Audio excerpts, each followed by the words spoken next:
আওয়ামী লীগের সেই কর্মসূচি প্রতিহত করেছে অন্তর্বর্তীকালীন সরকার এবং বৈষম্য বিরোধী ছাত্র আন্দোলন সহ বিভিন্ন রাজনৈতিক দল।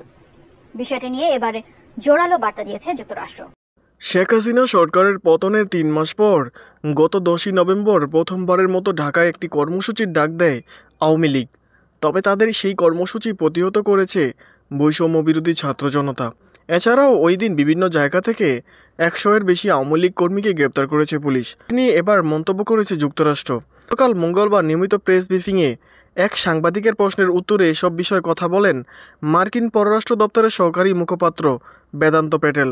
ডক্টর ইউনূসের নেতৃত্বাধীন অন্তর্বর্তী সরকারের জন্য যুক্তরাষ্ট্রের কাছে কোনো বার্তা আছে কিনা তাও জানতে চান তিনি।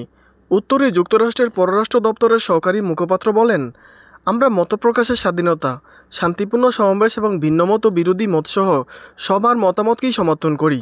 আমাদের দৃষ্টিকোণ থেকে এসব স্বাধীনতা যে কোনো গণতন্ত্রের অপরিহার্য উপাদান। দেশে সত্যিকারের গণতান্ত্রিক ভবিষ্যৎ নিশ্চিত করতে সব বাংলাদেশিদের জন্য এই ধরনের স্বাধীনতা সমুন্নত রাখা এবং রক্ষা করা অপরিহার্য বলে মন্তব্য করেন তিনি।